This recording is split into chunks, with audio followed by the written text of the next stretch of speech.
And joining us, I couldn't wait to get him on today. It's my good friend Corey Lewandowski. I go back with him a very long time. He has been at the forefront of this movement, of the America First movement, since day one. And he's joining us now. Corey Lewandowski, great to have you, sir. Hey, John, it's great to be back with you. Thank you for having me. All right, Corey, look, it's been a tough week. What happened? What do we do now? Well, look, it's a real question. Part of what we need to do is we need to look at the censorship, which has transpired over the last week, and realize that as big tech, $3 trillion companies individually have all decided that the 70-plus million people who voted for Donald Trump, they don't want anything to do with them. If they can ban the President of the United States, the leader of the free world, from their social media platforms for what they say was inciting riots or inciting violence, but they continue to allow people who want to destroy Israel on their platforms, people who have said that death to Jewish people is okay. We're seeing the bias everywhere, John, and I have to tell you, we saw that Twitter was removing people from, their following from a number of other individuals. We see what they've now done to Parler, which is supposed to have been a platform where people can go and have a dialogue. Something has to be done about this. But elections have consequences, John. And what we have seen now, because of the 2 Senate races in Georgia, is that Section 230, which is the provision in the federal guidelines, which provides these platforms the opportunity not to be sued, is not going to be revoked anytime soon. And so I say this to your listeners, and it's very important. If they can do this to the President of the United States, they can cancel him on Spotify or Shopify and all these other places, and Twitter and Facebook and Instagram and whatnot. What makes you think for 1 second they can't do it to every other American? What makes you think for 1 second that they don't have their own agenda? And, John, let me just ask this question hypothetically. What would the response from the mainstream media be if they canceled Maxine Waters or Eric Holder, who said when we see them, we go low, we kick them, right? What would that response be? It would be a swift rebuke, and these social media platforms would be bullied into putting them back on. But when it comes to conservatives, it's a very different outcome. So where do we go from here? Look, I think we have to build something different. I think we have to understand that the fight that we are in as conservatives has not ended. It has probably just begun. And the truth is, John, since the president has come down that golden escalator in June of 2015, the media has hated him because he has outsmarted them when it comes to his use of social media. And so what have they decided to do? They've taken away one of his biggest tools, one of his biggest assets, which is communicating directly with the American people. And here's something else, which I know most of your listeners won't pay attention to, and maybe it doesn't matter, but the credit card processing company called Stripe, which is part of the WinRed platform. It's the company on the back end that when you put your credit card in, they take a fee for donating to the president, has now determined that they will no longer process credit card transactions to a candidate and specifically to Donald Trump. Think about that. So you can't even make a donation online via your credit card because that vendor, which I think is the largest vendor in the country, has said we'll no longer process those credit cards. That's not about disagreeing with somebody politically. John, that is retribution. It is targeted. It is specific. And, if I was the president's team and I had looked at all the money that those companies had made off of his campaign over the last 5 years, I have to think there's a lawsuit somewhere in there. It's unbelievable. Plus, didn't the PGA just cancel one of their events at one of his golf courses? They did. They canceled the 2022 PGA tournament at Trump Bedminster in New Jersey. Why did they do that, John? They did that for retribution reasons. They did that because they now know that Donald Trump is not going to continue to be the president of the United States. They were attempting to curry favor, and now they're saying, hey, you know what? We don't care. We're going to use the incident at the Capitol last week, which I have not found one person, not one, who has condoned the violence because it's uncondonable. But I can tell you this, John. I came back from Washington, D.C. last week. I sat my family down at the dinner table, and I said, do you remember when I said to you guys when Black Lives Matter was throwing Molotov cocktails at police cars and destroying police substations and damaging businesses?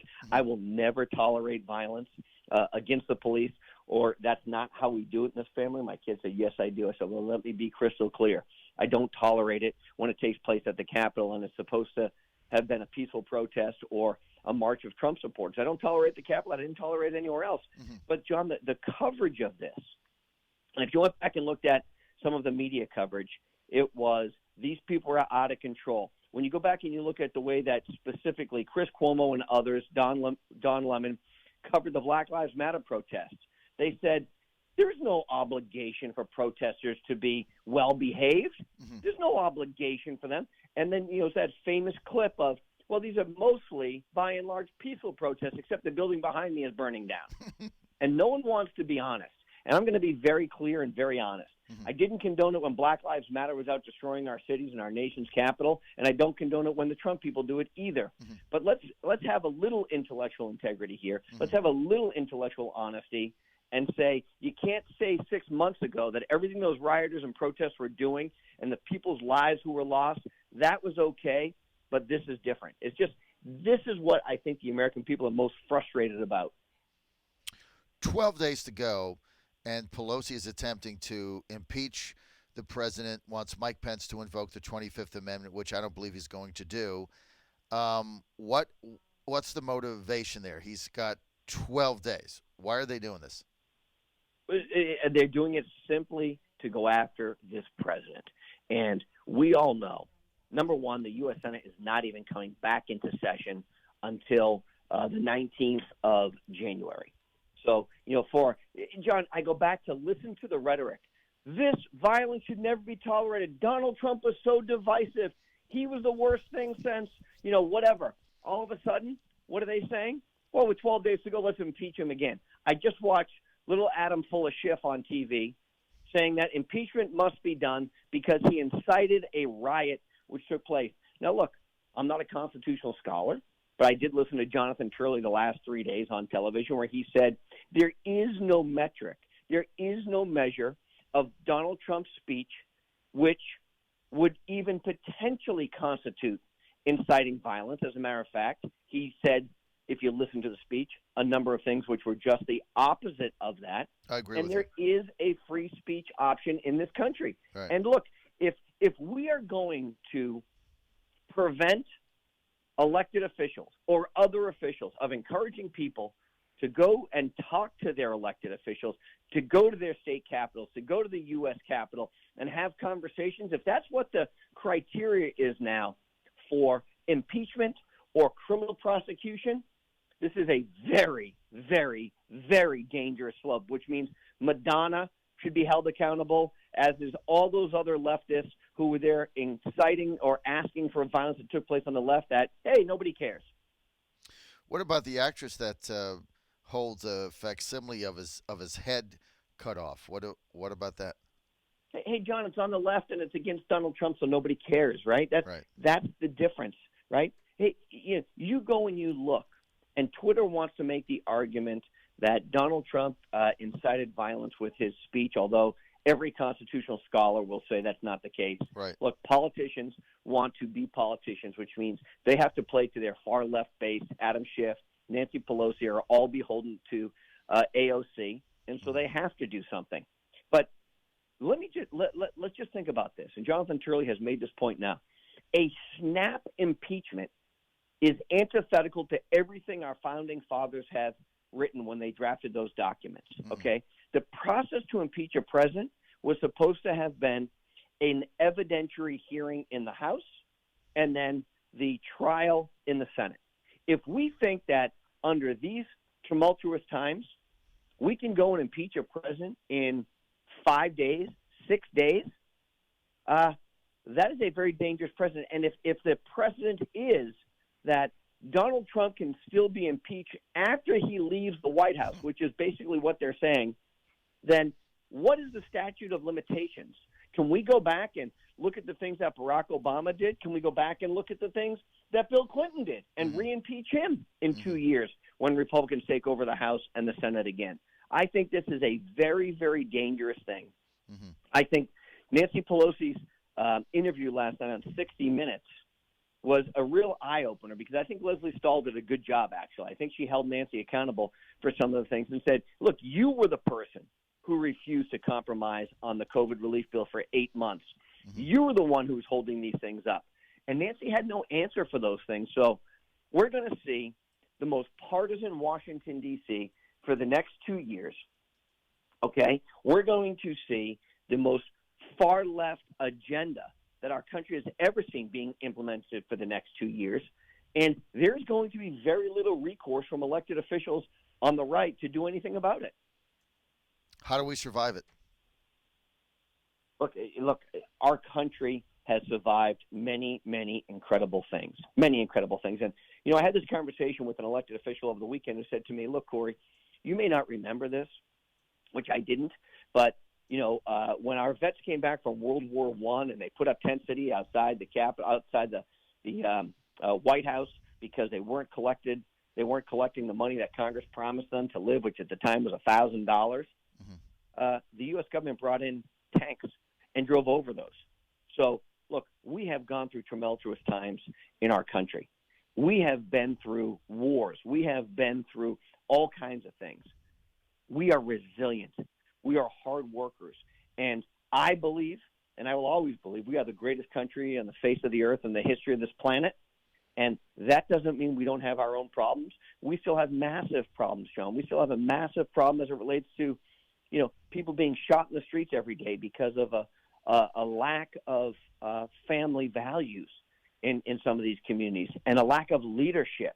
Mm-hmm. But we're going to get through this, and I am hopeful that in 2 years from now, the American people see exactly what the Democrats said they were going to do. They're going to attempt to change the Supreme Court structure.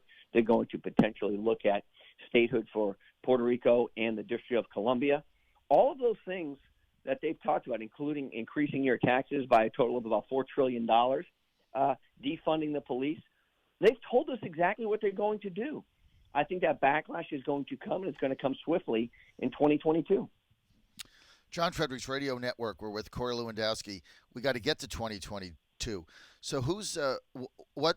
Okay, 2 questions. Right now, who's our leader for this movement?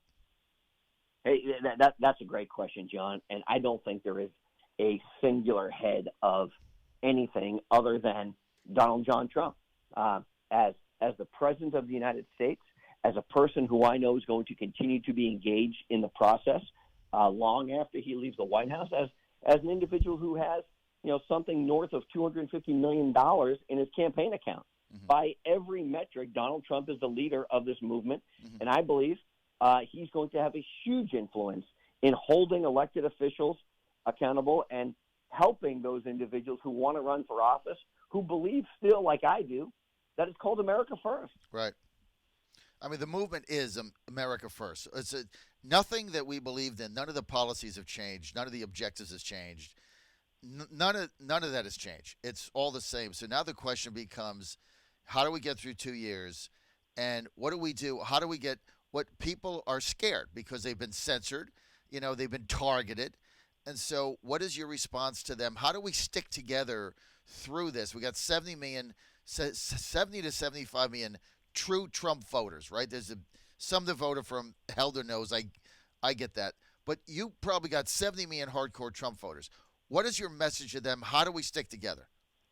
Look, I think what we have to do, and in order for us to stick together, is we have to be singularly focused on what our goals and objectives are. And that sounds easy, but you know what that really means, John? Mm-hmm. Is we have to hold. Look, the special election in Georgia, which just took place, means there's another election in 2 years. That's right. And the people of Georgia have a right to fix that. When we start looking, okay, here's what happened, John, and you heard it because you were in Georgia more than probably anybody else in the country who didn't live there. I think you probably could have, qualified for a ballot down there under their crazy rules. But, that's right. The truth is the people of Georgia were angry, and they had a right to be angry, and they took it out on David Perdue and Kelly Loeffler. They took it out on them that their system had failed them. And my argument to that was and continues to be, you're angry at the wrong people. Well, they're not doing enough. They're not doing enough. Okay, you can argue that, but now we're in an alternate universe. We're now in the Warnock-Ossoff universe. Right. Luckily for us, one of those candidates only has a 2-year window because Warnock. it's a special election. Right. But we must be unified. And, John, you remember this, and I remember it so vividly. The Tea Party movement, the taxed enough already movement, came out of people's frustration with the growing government. Mm-hmm. It came out of peaceful people who were tired of their politicians spending their money with no accountability, tired of the policies on the left. And we started to put these items together, and it became a movement, and it bred a whole new crop of candidates who came to Washington, D.C. to actually affect change. And I think sometimes, more often than not, those individuals who come to Washington, D.C. get enamored by the marble halls of Congress and walking around with that, pin on and having staff say, "Congressman, sir, can I get you another cup of coffee? Sir, you're amazing," right? Right. And they become very famous, and they forget what they're doing. And I think what we're going to see is business people who have been hammered by the COVID-19 crisis decide that these career politicians, these elected officials, have not done anything. And I'd love to say it's only in New York. I'd love to say it's only in California, but it's not. Okay? It's not. And we need to see people who are willing to step up, step forward, and do what Donald Trump did, which is risk his name, his family fortune on the premise of, if I don't do it, who will? And that's what Donald Trump has sacrificed for this country. John, 5 years ago, he didn't need to come down that escalator. 6 years ago, I guess, when I started working for him over 6 years ago, he didn't have to do this. He could have sat back and had a phenomenal life and never had a problem. That being said, he said, "Hey, Corey, it's not about me. And it's not about my children who are going to be fine. It's about my grandchildren and hopefully someday my great-grandchildren, that we want to make America the greatest country ever, and we want to keep it that way. And we need more people who are willing to do that." We got 2 years, right? We got 2 years. We have to hang on. We have to stick together. Corey, we just had a donut shop operator on in southeast Virginia, here, Chesapeake, Virginia. They got targeted by Black Lives Matter because her husband went to a rally, and they, said they were going to shut her business down, put all these bad reviews, got Facebook, called up with threats, and she got an outpouring of deplorables who came from as many as 2 hours away to go there to buy donuts and help her out. I mean, isn't that the kind of attitude we have to have? John, we do, but and I love those stories, and we saw that. We've seen that in other places where we have seen restaurateurs benefit from the support of people who support the Trump agenda. Mm-hmm.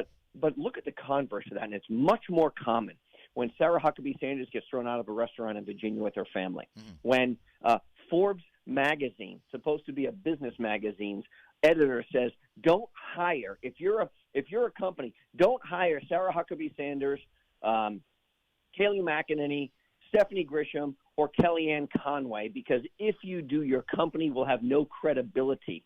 Can you imagine for a second if any conservative outlet went out on and said, "Hey, don't hire Barack Obama's staff"? The difference is the left is much more organized. They control big tech. They have more resources than we do. And as soon as you leave the Obama administration, you're the executive vice president of Google, or you're the senior vice president of Uber, or whatever it is, because those people fundamentally believe that you do as I say, not as I do. These are the individuals. And a classic example that we've just seen this weekend is Bill Gates, who says, "Oh, the number one issue in the world is global warming," but he's out making a $4 billion bid to buy like 900 private jets so that he can fly those around through a business he's doing. I mean, it's complete hypocrisy. Mm-hmm. But that's what they do, and the media gives them a pass because the media, the legacy media, the big-name media, is by and large a complete extension of the Democratic Party. What is Donald J. Trump going to do come January 2021? Look, it's a great question. I believe he's going to be down in Florida at his home down there. And I can tell you this. I have literally had dozens of people who have reached out to me that want him to be involved in a number of opportunities. And so I think he's going to take some time and assess all of those. And I don't know what he's going to do. I think the first thing he's going to do is, take a breath. This guy has been tirelessly working on behalf of the American people. John, even his most ardent detractors, even the ones that hate him the most, have never said that he's not a hard worker, have never said that he doesn't burn the midnight oil, have never said that he doesn't, that he's mailing it in. They've never said that. And I think this is going to be the first time in more than 6 years that he's going to have the opportunity to have a break, to sit down and think about what he wants to do. And I think that's really important. Corey Lewandowski, there's a bright future ahead, right? We're at the beginning, not the end. We're at the dawn, not the dusk. Agree? I agree. You get it. Yep. Corey, thank you.